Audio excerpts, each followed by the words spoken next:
Assalamualaikum warahmatullahi wabarakatuh. Kali ini saya akan membahas tentang bagaimana cara menentukan koordinat kutub jika diketahui koordinat kartesiusnya.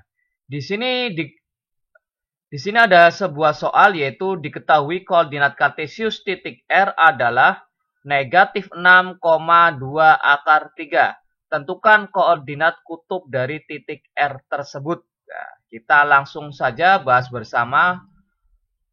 Nah, di sini ada sebuah titik yaitu titik R terletak pada bidang atau koordinat kartesiusnya adalah negatif 6,2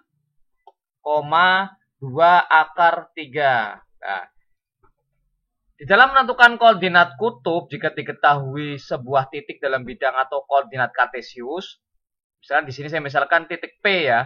Titik P terletak pada koordinat kartesiusnya adalah x, y. Maka kita bisa menentukan koordinat kutubnya, yaitu koordinat kutubnya bisa dituliskan dalam bentuk R, sudut alfa atau R, alfa derajat ya.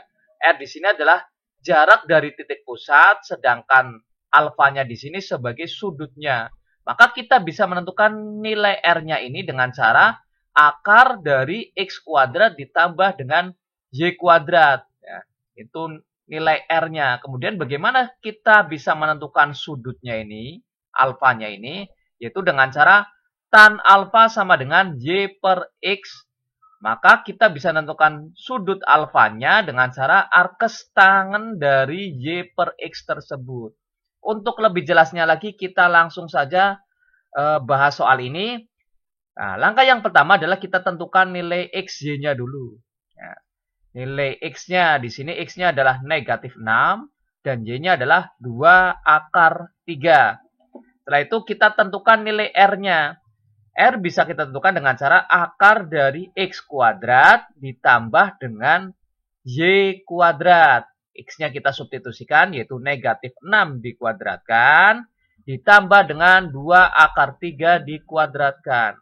Di sini negatif 6 dikuadratkan. Setiap bilangan negatif dikuadratkan, maka hasilnya tetap positif ya.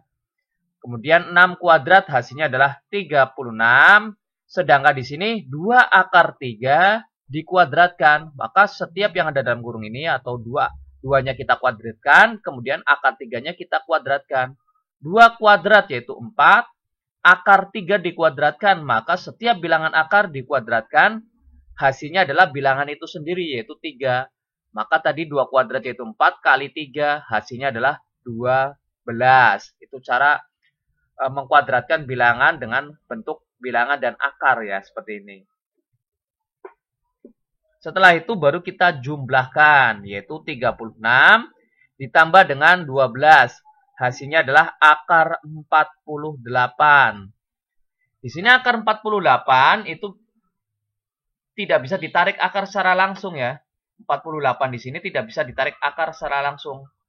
Maka kita bentuk perkalian dua angka di mana satu angkanya bisa ditarik akar. Nah, 48 bisa saya rubah menjadi 16 dikali dengan 3. Di mana 16-nya bisa kita tarik akar. Akarnya 16 yaitu 4. Sehingga menjadi 4 akar 3. Akarnya 3 masih tetap ya, akar 3. Itulah cara merubah bentuk sederhana dari bentuk akar yang tidak bisa ditarik secara langsung. Misalkan akar 49 kan langsung 7 ya. Nah, 48 kan tidak bisa ditarik akar, maka ubahlah menjadi perkalian dua angka di mana satu angkanya bisa ditarik akar. Nah, ini nilai R-nya sudah diketahui, maka kita tentukan nilai sudutnya. Bahwa tan alfa sama dengan Y per X. Maka kita substitusikan Y-nya.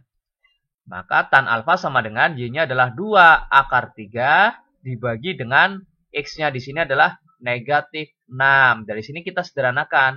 Bisa dibagi 2. Bagi 2, 1. Bagi 2 adalah 3. Sehingga saya tuliskan tan alfa sama dengan negatif 1 per 3 akar 3. Baru setelah bentuknya seperti ini, kita tentukan alfanya, sudut alfanya. Sudut alfa bisa kita tentukan dengan cara arkes tangan Y per X-nya. Atau gampangannya seperti ini. Kita cari nilai tan yang nilainya adalah negatif sepertiga akar 3. cari nilai sudutan yang nilainya adalah negatif 1/3 akar 3. Kalau nilai tannya negatif itu biasanya terletak pada kuadran 2 dan kuadran 4.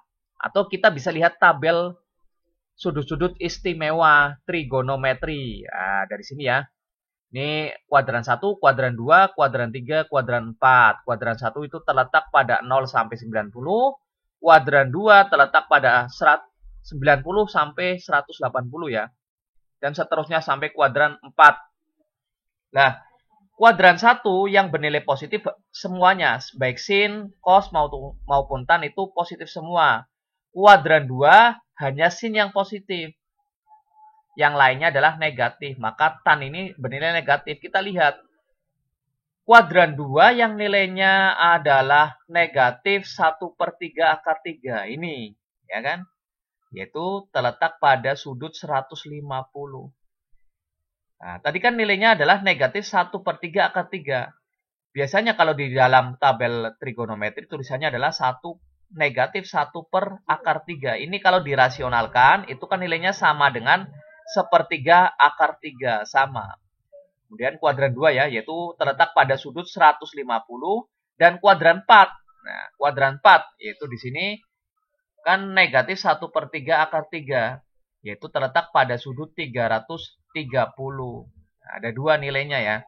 Yaitu di 150 dan 330. Maka kita tuliskan di sini. Sudut alfanya adalah 150 atau sudut alfanya adalah 330. Jadi koordinat kutubnya adalah R-nya adalah di sini adalah 4 akar 3, 150 karena sudutnya 150 atau 4 akar 3, 330. Itulah cara menentukan koordinat kutub jika diketahui koordinat kartesiusnya. Terima kasih. Semoga bermanfaat dan mudah dipahami. Saya akhiri. Wassalamualaikum warahmatullahi wabarakatuh.